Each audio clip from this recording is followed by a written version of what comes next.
Monitoreo hemodinámico. Es una herramienta de suma importancia a la hora de la atención al paciente crítico, ya que nos ayuda a evaluar el funcionamiento del corazón y de la circulación sanguínea, asegurándonos así que el paciente tenga una mejor perfusión sanguínea, llevando toda la sangre a través del sistema circulatorio hasta los tejidos que lo ocupan. Se caracteriza por la frecuencia cardíaca, que es el número de latidos que se da por minuto, la presión arterial y venosa, que es la fuerza que ejerce la sangre en los capilares o en este caso arterias y venas. Se puede dividir en tipos de monitoreo. El invasivo, el que puede provocar o más bien ser por presión venosa central, PVC, que mide la presión en la aurícula derecha, o un catéter de arteria pulmonar, mide la presión en la arteria pulmonar y el gasto cardíaco. El monitoreo no invasivo, por ejemplo, es el que no se va a tener que usar para que penetremos la piel. En este caso la podemos tomar con la saturación de oxígeno con un oxímetro o con el manguito de presión arterial. Se usa de manera automática para medir la presión. También tenemos los principios fisiológicos, por ejemplo, poscarga y precarga. Siendo la poscarga la resistencia que debe de tener la sangre para que pueda fluir a través de todos los vasos, y la precarga, que es el llenado de las cavidades del corazón. La contractilidad es la fuerza que hace el corazón al contraerse para bombear la sangre hacia todo el cuerpo. La monitorización respiratoria es la observación y medición de parámetros como la frecuencia respiratoria, el intercambio de gases, la validación y la mecánica pulmonar para asegurar que el paciente respira de una manera adecuada. Se caracteriza por medidas, no invasivas, que es el método por el oxímetro o la medición de frecuencia respiratoria a la observación del paciente. También el continuo, que proporciona información constante sobre el estado respiratorio del paciente a medida con la que cual pasa el tiempo. La evaluación de la médica respiratoria se utiliza en los respiradores para obtener datos gráficos y numéricos en tiempo real sobre la presión, por ejemplo el flujo y el volumen que se está inspirando. El monitoreo de intercambio gaseoso se actúa en la capacidad del paciente para absorber oxígeno y eliminar el dióxido de carbono utilizando métodos como la gasometría o la pulsoximetría. Se caracteriza también como por ejemplo la frecuencia respiratoria, que es la que se mide contando el número de ciclos respiratorios, tanto inspiración y expiración por minuto, observando los movimientos del tórax y del abdomen. Se maneja la vía aérea en busca de mantenerse abierta y asegurar que los gases lleguen a los pulmones de una manera eficiente. El diagnóstico y el tratamiento son los datos y recopilaciones que ayudan a diagnosticar a las enfermedades pulmonares como el asma, el EPOC, la fibrosis quística, entre otras, así como guiar el tratamiento de las mismas. Puede decidirse de manera adecuada a desconectar al paciente o no de la ventilación mecánica. Por ejemplo, en la pulsoximetría mide de forma continua y no invasiva la saturación de oxígeno en la sangre. La frecuencia respiratoria mide manualmente contando los movimientos de respiración del paciente. Respiración por microprocesador. Incorporan paredes para visualizar y analizar las variables ventilatorias del paciente. Monitoreo neurológico. Es la observación continua y sistemática de las funciones cerebrales para detectar y evaluar cambios en el sistema de un paciente.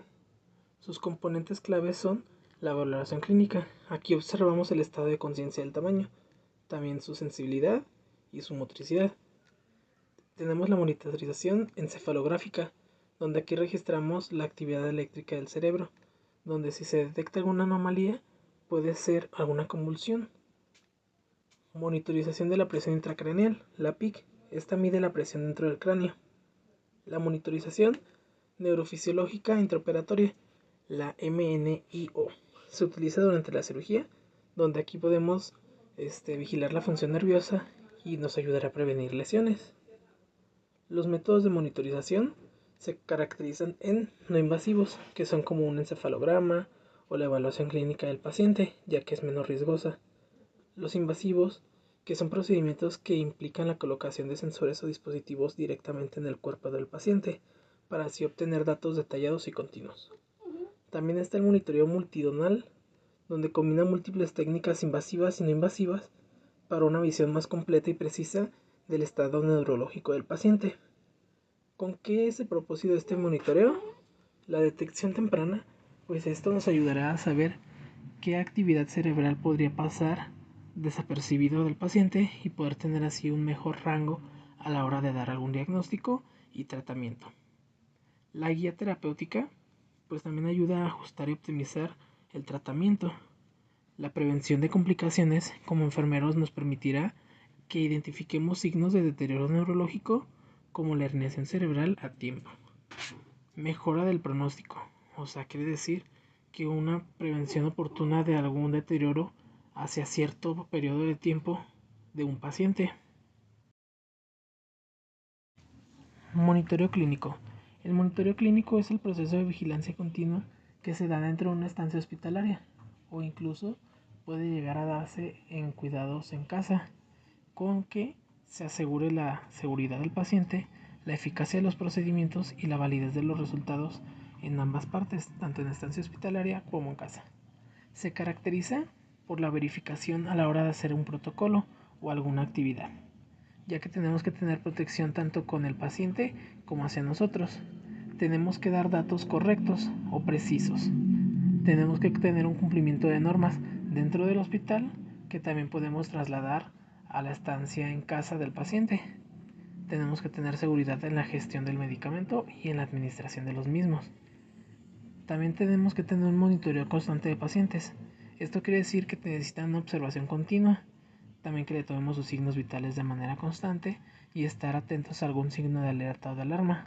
Tener también la característica de prevenir ciertas circunstancias que puedan poner en riesgo al paciente. Los componentes terapéuticos son los farmacológicos, ya que se hace la monitorización terapéutica de los fármacos, y de los no farmacológicos de una terapia no farmacológica. Los principios fisiológicos del paciente son sus signos vitales, su temperatura, su saturación, su glucosa, su presión o incluso algunos puede llegar a ocupar la PIC, que es la presión intracraneal. Monitoreo laboratorial. Es un sistema de análisis de muestras de sangre, de orina, de heces que nos van a ayudar a evaluar el estado de salud de nuestro paciente. Va a ayudarnos a diagnosticar enfermedades o prevenirlas y también planificar el plan de cuidados que se le tiene que dar. Se caracteriza principalmente por un control de calidad, ya que una muestra mal tomada o mal etiquetada no puede ser analizada porque puede arrojar un dato erróneo. También el personal tiene que estar calificado, laboratoristas químicos, químicos farmacobiólogos que sepan cómo tomar la muestra y de qué manera tomar la muestra, ya que una muestra mal etiquetada puede llegar a ser errónea del paciente. También se caracteriza por llevar un proceso desde la hora que se toma hasta el momento en el que se dan los resultados, ya que todo va por un proceso. No se puede analizar una muestra que esté abierta y que no tenga etiqueta, ya que no se le va a saber qué hacer. De igual manera, hay que también saber cómo llevar a cabo el mantenimiento de equipos. En este caso, las técnicas casi siempre son invasivas, ya que usamos jeringas en las cuales pueden llegar a perforar al paciente y le puede llegar a doler. Por ejemplo, una toma de gasometría, alguna toma de laboratorios como biometría hemática, entonces puede llegar a ser un poco doloroso hacia el paciente.